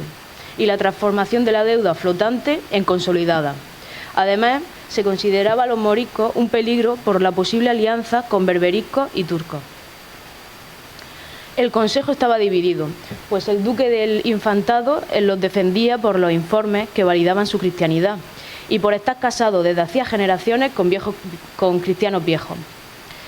Por tanto, existían razones de Estado para mantener el prestigio de la monarquía y del gran beneficiado de este negocio, el duque de Lerma. Lerma se apropiaría del 50% de las propiedades rápidamente. Sin embargo, estando ya los del Valle en Cartagena, el conde de Salazar, encargado de la expulsión, escribe al rey que los deje en su tierra, aunque desarmándolos, porque los defendían las autoridades eclesiásticas de Murcia. Se realizaron muchas escrituras a modo de testamento, mandas y obras pías, así como dotes para salvaguardar y proteger a los más jóvenes, sobre todo mujeres, que no fueron expulsadas, como la que otorgó en Blanca don Juan López el Viejo, en 1612, de la familia más rica de Villanueva, a favor de una muchacha que había criado desde niña. Sin embargo, la familia de los Cachopos de Blanca, que poseía la escribanía general del Valle, comprada a los otros lugares y rival de los Molina y de los Candel, y un recién llegado a Villanueva, llamado Hernán López, delataron como falsos cristianos ante la Inquisición a muchos vecinos para conseguir enriquecerse de sus propiedades. Como curiosidad, el Concejo de Murcia, que debió soportar los gastos de las compañías encargadas de sacarlos del valle, pidió que se les delatara a cambio de pagar 10 ducados cada denuncia, por lo que no sirvieron en su defensa. La fundación de cofradías y obras pías, el mantenimiento de su iglesia y las cartas que el administrador de la encomienda Ginés de Molina, Cachopo, envió al comendador Marqués de Villafranca, que en sus 27 años en el cargo no estuvo nunca en el valle, preocupado por la expulsión de los antiguos de Castilla, para diferenciarlos de los moriscos granadinos refugiados a raíz de las Alpujarras. Y le ruega que conserve a los suyos en Blanca o al menos 50 o 60 casas por los perjuicios económicos que sufriría la encomienda. Pero muchas taullas se ofrecieron a la iglesia para escapar de la pléyade de murcianos y cartageneros que aparecen por el valle. Consecuencias demográficas. La encomienda queda casi despoblada entre 1617 y 1620. A pesar de los cristianos viejos que llegan para casarse con moriscas, pero los nacimientos disminuyen drásticamente, tanto por la inseguridad como por la salida a otros lugares de Valencia y Huerta de Murcia. Consecuencias económicas.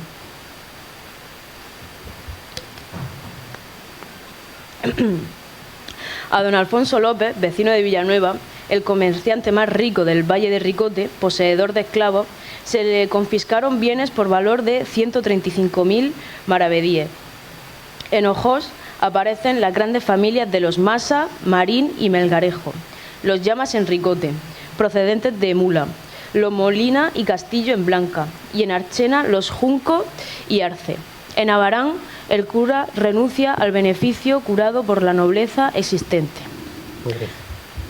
De la pobreza existente.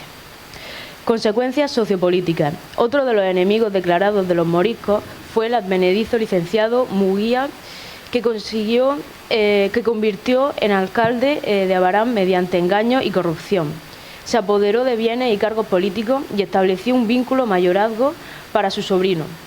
En Archena, el comendador del hospital se hizo con las ventas venales, despojando al concejo de su autonomía en contra de la Chancillería de Granada, y recurrió al escribano de Villanueva para abordar esta situación en 1624. Vuelta a su tierra.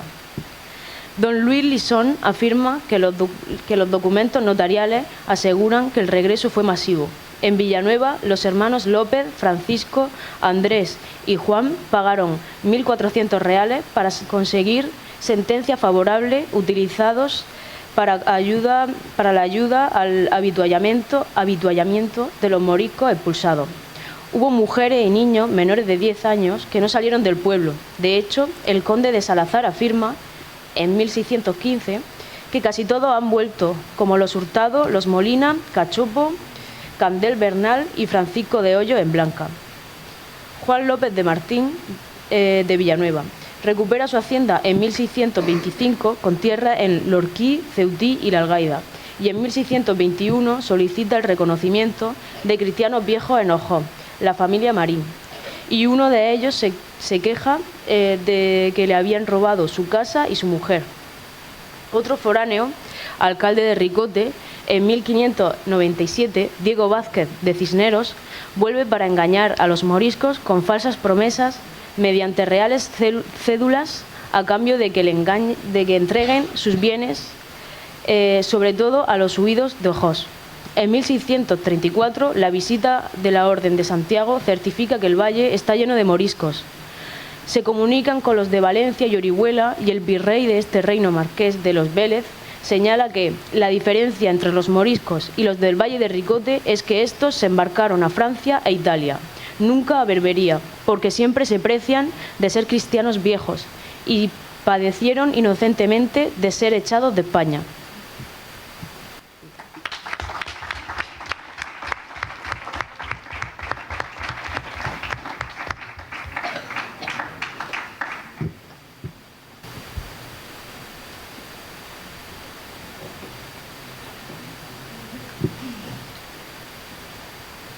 Bueno, todo esto con el personaje del morisco Ricote en el Quijote lo escribe Cervantes.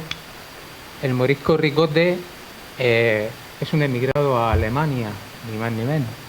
Pero su mujer y su hija, Ana Félix, llamada también Ricota en los textos del Quijote, están cautivas en Argel. Él, con dinero, quiere redimirlas de su cautiverio, llevarlas a Valencia y de Valencia embarcarlas para Francia y para Alemania y reunirlas. Él llega un momento en que entiende la expulsión de los moriscos porque hay moriscos malos y moriscos buenos. Él se considera cristiano antiguo, cristiano viejo, pero entiende que hay otros moriscos que sí arabizaban, sobre todo los valencianos y los granadinos. Por otro lado, los del Valle de Ricote, ¿qué hacen? Darle su dinero, sobre todo los de Ojós y los de Ricote, al cura del pueblo, al padre Jiménez, y encargar la protección de sus hijas y sus mujeres, que no fueron expulsadas, a los monasterios de Jumilla, de Moratalla y de Cieza, a los cuales sufragaban limosnas. Todo esto, aparte de lo que ya he comentado de los tesoros, se puede considerar que, aunque aparece en el Quijote, es completamente cierto. Lo único que ocurre es que la Inquisición, como he dicho antes, pues actuaba, y don Miguel de Cervantes, que fue perseguido por la Inquisición, ya que sabéis que era recaudador de la renta del rey, y lo alcanzaron en las cuentas, es decir, tenía un alcance y no justificó las cuentas, pues fue encarcelado cuando era recaudador en Sevilla. Además de soldado, porque don Miguel también fue soldado. Sabéis que era el manco de Lepanto, ¿no? Entonces, todo este ambiente, todas estas cuestiones las conocía bien. Y él pues lo quiso contar a su modo en el Quijote. ¿Algo de lo que haya dicho Juana que os haya llamado la atención?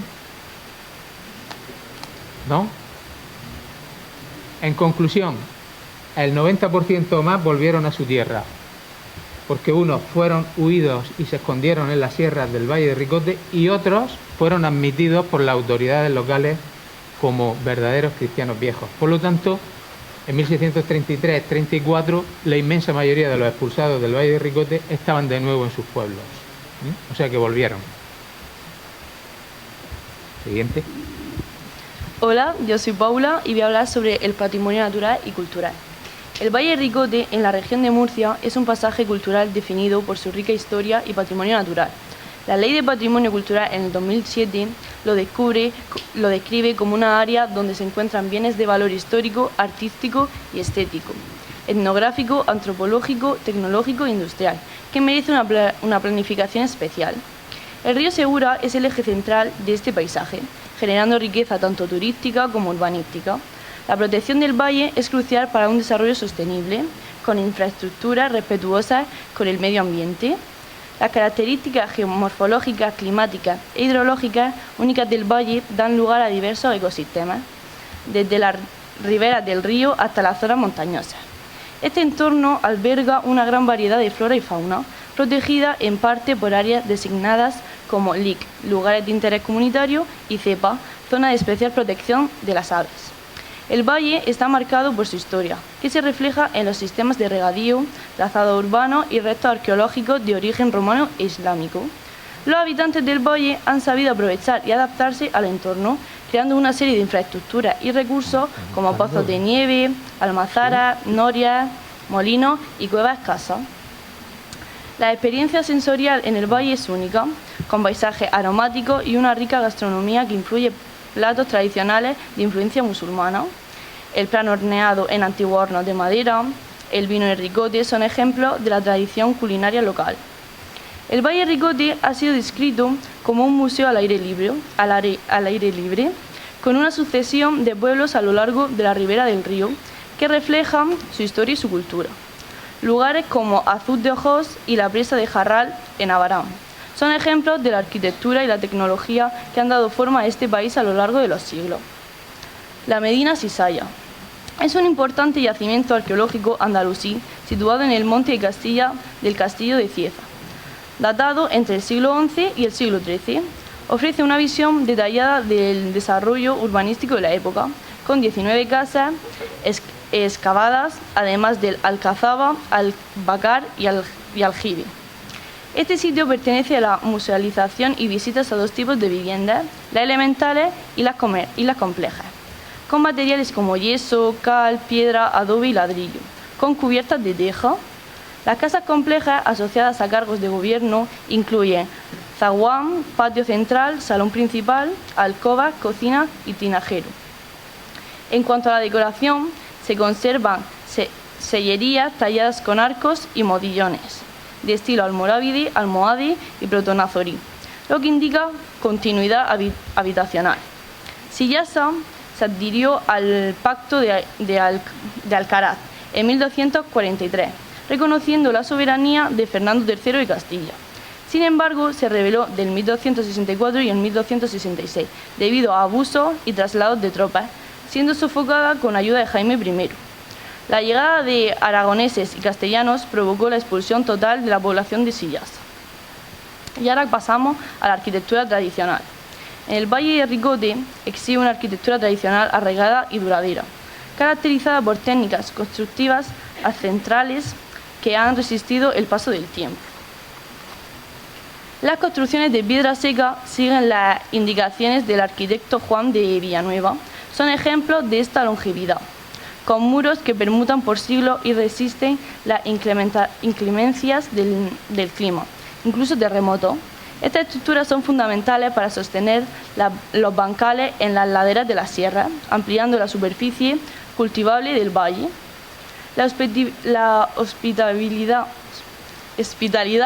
de los habitantes del valle fue reconocida incluso por visitantes distinguidos, como el antropólogo Julio Caro Baroja. En sus viajes destacó la arquitectura de las casas solariagas con gruesos muros de tapial, techos de teja árabe, rejería artesanal y otros elementos característicos. También observó la presencia de casas cueva, que ofrecen un microclima adecuado tanto en verano como en invierno. Caro Baroja notó influencias moriscas en la fonética, toponimia y costumbres del lugar, como la práctica de agregar el nombre del padre al nombre propio, junto con un mote o alias. Además, registró diversas supersticiones arraigadas en la comunidad, como la de atar al diablo para evitar maleficios en el campo del trigo. La tradición de las enramas en Sábado Santo, donde los jóvenes enamorados colocan adornos bajo el balcón de sus amadas, en otro aspecto cultural significativo del valle. Y por último, los senderos del Valle de Ricote, situados en los municipios de Abarán, Blanca y Ricote, atraviesan una variedad de paisajes naturales de gran valor que deben ser preservados. Se prohíbe encender fuego, perturbar la fauna, recolectar plantas y se debe respetar la propiedad privada. Desde el santuario de la Virgen del Oro se puede acceder al Mirador de la Cruz, donde se pueden observar diversas especies de aves y mamíferos. Descendiendo hacia la huerta de Abarán se puede completar la Rambla de Benito y las ruinas de una antigua fábrica de esparto. El sendero de madera asciende hasta los almacenes, mostrando trabajos de mampostería y cultivos de secano, así como bosques de pino carrasco. El sendero de Barranco del Pozo lleva al antiguo pozo de nieve, utilizado históricamente para almacenar hielo. La ruta de los moriscos, que parte del albergue de La Calera, recorre la Sierra de Umbría, pasando por el lavadero público de Molino. Y la huerta ricoteña. Se pueden visitar estos restos históricos como la ermita de Nuestra Señora de las Huertas, edificaciones como el Palacio de Llamas y la Casa de la Encomienda de Santiago. Y por último, la parroquia de San Sebastián Mártir, de este estilo barroco murciano. Es un destacado punto de interés con su cúpula y su camarín. Contiene obras de arte como la pila bautismal de 1683 y estructuras salcillescas. El órgano barroco de Llamas, restaurado por maestros belgas, es una joya destacada del tiempo.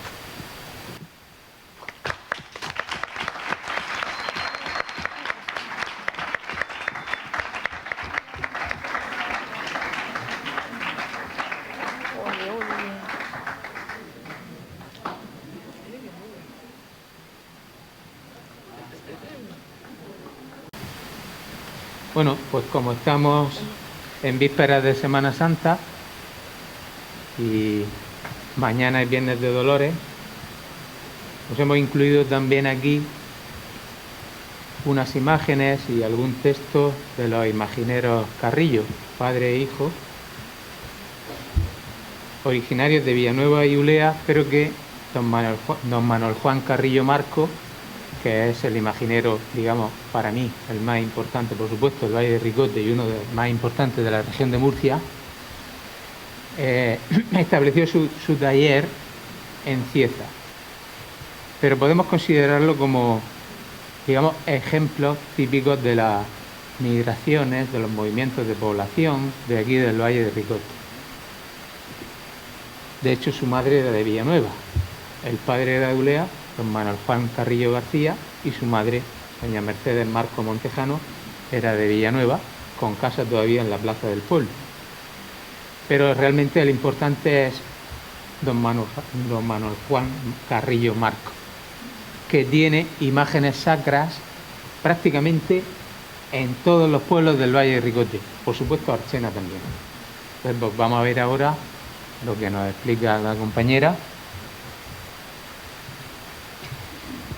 Bueno, pues yo soy Susana y voy a hablar de los imagineros Carrillo.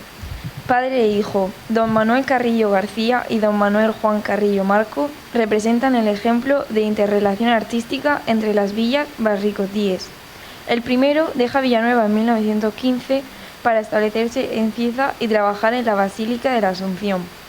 En este año nace su hijo Manuel Juan, que continúa la tradición escultórica de su padre, aunque algunos especialistas lo consideran un auténtico humanista y hombre renacentista del siglo XX, pues funda la banda de música Santa Cecilia en Cieza, clarinetista.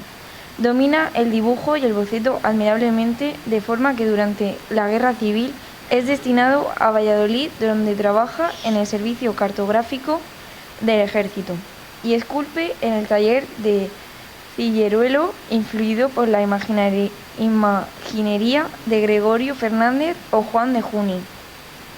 Con motivo de la iconoclastía religiosa guerra civilista, don Manuel Juan recibe multitud de encargos de varios municipios del Valle, siendo su obra la culminación de la imaginería pasionaria hasta su fallecimiento en 1988, como demuestra la antológica exposición celebrada en su querida Cieza en 2008. Nunca olvida sus raíces y para Villanueva realiza un espléndido boceto en tinta en 1942 para la imagen de nuestra patrona, que debía presidir el templo en su retablo mayor, hoy desaparecido, de estilo más dinámico y modernista que la imagen actual, donada por don Joaquín del Portillo y doña María del Portillo y Rovira, condesa viuda de Noroña. En 1941 decora el retablo neogótico dorado de nuestro Padre Jesús Nazareno por encargo de don Manuel Ayala López, y la imagen de vestir de Nuestra Señora de los Dolores para situarla en su capilla. cuyo mantenimiento perpetuo fue solicitado al señor obispo por doña Isabel María Baltasara López en 1884. La imagen fue financiada por don Pedro José López y doña Virtudes Peñaranda. Quizás su obra más apreciada en el pueblo sea el yacente, más conocida como la cama, que procesiona el Viernes Santo, por la noche por encargo de don Andrés López Dolera, que también financia la escultura de la Virgen del Carmen con cabello natural ofrecido por las mujeres villanovenses como regalo piadoso. Ya en 1958 decora en esgrafiado y pan de oro el trono de San Juan Evangelista. Don Carlos López Moreno, arcipreste, dignidad apostólica y prelado doméstico del Papa, nacido en Villanueva y párroco en 1943, de Santo Domingo de Mula, le solicita que decore el fresco de la bóveda del presbiterio. Para Ojos, esculpe a su santo patrón San Agustín, que preside el retablo mayor por encargo de don Francisco Bermejo España, Paco de Román, con tierras y residencia en el Arco, donde custodiaba la imagen hasta 1945. Destaca la bellísima Dolorosa de Ulea, orgullo del pueblo, imagen de vestir de tamaño mediano, de influencia salcillesca, y La Soledad, ambas en 1945 de expresión dramática. Don Manuel Juan Carrillo Marco, hijo de doña Mercedes Marco Montejano, cuyo hermano Francisco casó en Villanueva con doña Josefa Ayala y fue alcalde republicano durante un breve periodo. Trabajó mucho para la villa de Arsena, destaca su patrón, San Juan Bautista, titular de la parroquia en madera policromada, un bellísimo niño Jesús. Imagen de vestir de influencia de Salcillo, en 1944, la Sagrada Familia. La imagen del Señor de la Columna, de la Cofradía del Perdón, en 1957, con un dramático sufrimiento del cuerpo de Cristo abandonando la idealización. Nuestro Padre Jesús Nazareno data de 1945, de la cofradía homónima, con postizos barrocos como corona de espinas, vestiduras o pelo natural que sobrecoge a los fieles archeneros, cuya Semana Santa es de interés turístico. Con todo ello, la inmensa mayoría de su obra la realiza en y para Cieza.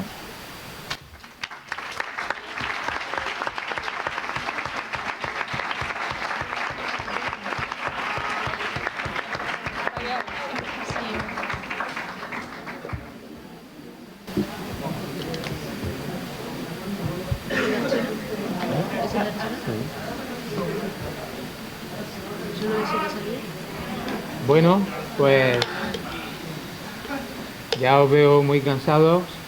Si no hay ninguna cuestión que plantear, pues me parece que ya hemos terminado la sesión de hoy. Muchas gracias por la asistencia.